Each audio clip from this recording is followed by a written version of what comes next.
For most human beings, their genius sparks once in a way. Can somebody be in the zone all the time? Of course. I can tell you one secret, but I'm on camera. There are three ways to function in a way that other people think is miraculous. So they become the great players that they are. They even mentally deciding how the other guy should act.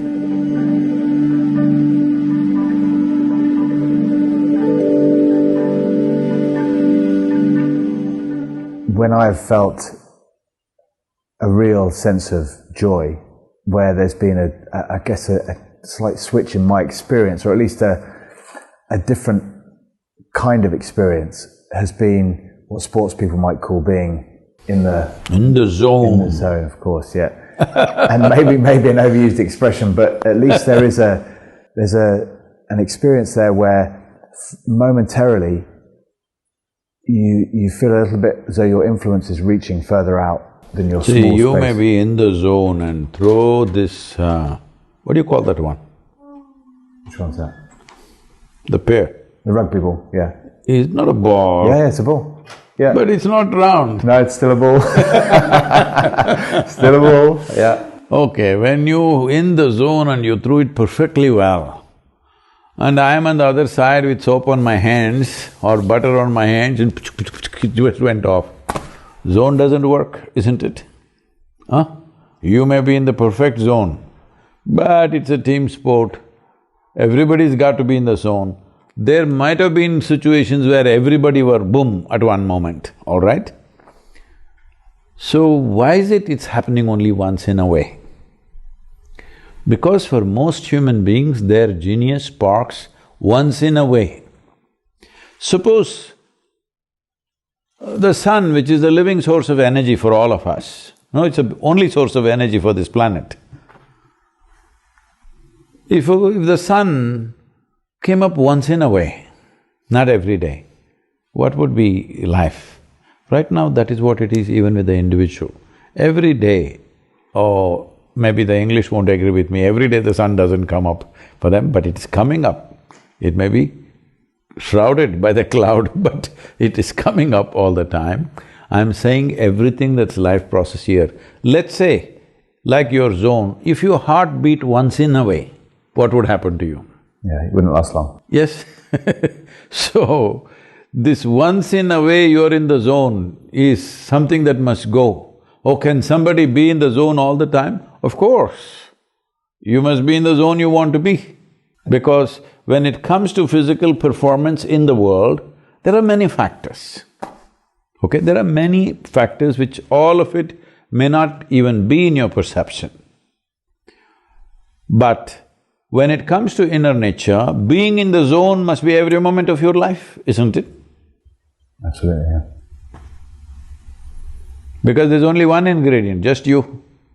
Outside, see this many people there in the room. If this room, this atmosphere has to be pleasant, all these people must cooperate, otherwise if she starts freaking, what do I do?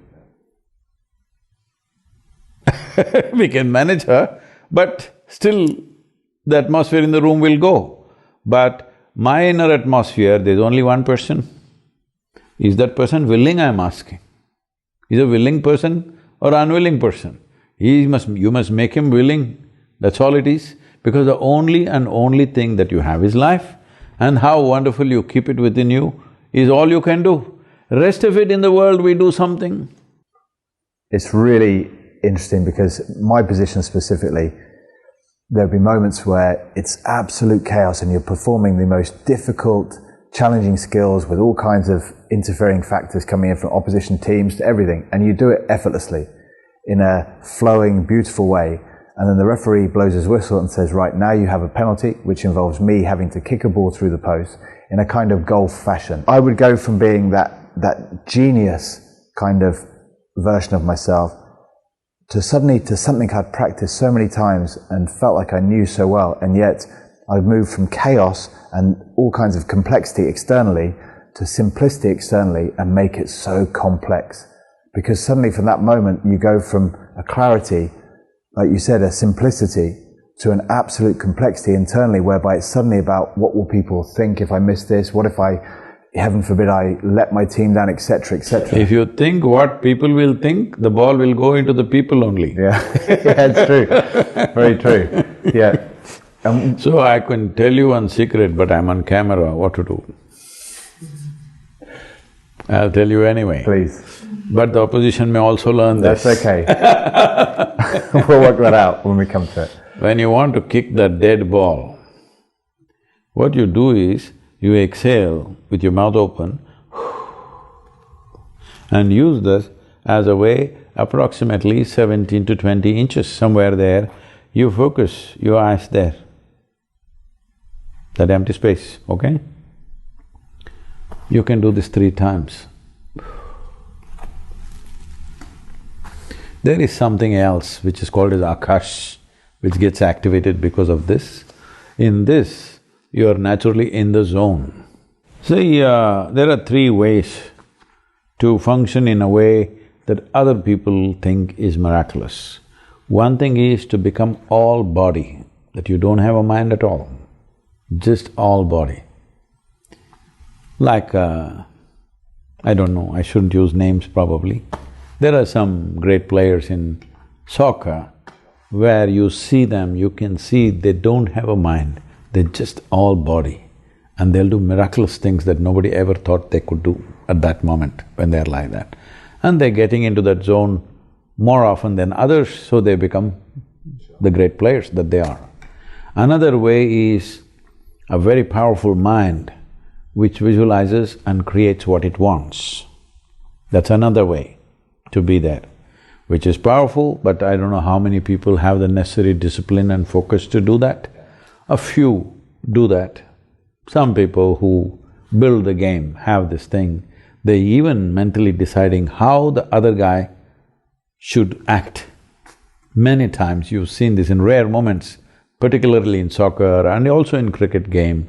The bowler decides how the batsman should act, you know? I recognize that. It's really wonderful to see that, because like Sachin Tendulkar was saying, he was asking me a question in a conference.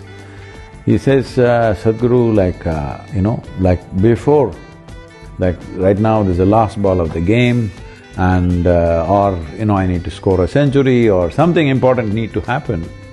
Even before I play the shot, I see that this is the ball the bowler will bowl and I'm already ready with that shot and that is how he will bowl and that's how I will hit. So this is using the mind to see that guy does what you want, all right? That's another way. Another way that I just now told you is to not worry of… Anyway, body is well trained, mind is trained for the game, don't mess with that in the game itself. That preparing the body and mind should happen before the game, okay? You don't go and train on the match pitch. So, there is another type of intelligence called consciousness. Consciousness is that intelligence which is unsullied by your memory. Body is full of memory. It's taken this form only because of its evolutionary memory, genetic memory, karmic memory, like this. Because of memory, this body has formed a shape. Because of memory, your mind has taken a certain shape. But there's another intelligence which is untouched by memory, which is the fundamental and the most powerful form of intelligence in the universe. If you touch that, your body and mind should be well trained anyway to play that game, otherwise you cannot play. But once you touch that, you play in such a way which is magical for other people. There is no answer with anybody around you. There are many times certain sport reaches that place, knowingly or unknowingly the player gets in and they themselves are surprised. I've seen this sometimes, the tennis players, they're surprised, did I make this shot? They can't believe it themselves because they got into that space. That's, for me, beautifully explained. Thank you. Sadhguru, thank you very much for being part of the I Am podcast. Thank you very much. And we couldn't wish you better with the Conscious Planet Safe Soul movement, and for sure we will be adding the our support. 100 days. The 100 Get all days. the sports people in this country We shall push to that say message. something about Shoaib. We shall definitely push that message for sure, and I will be involved too. Thank you very much. Thank you.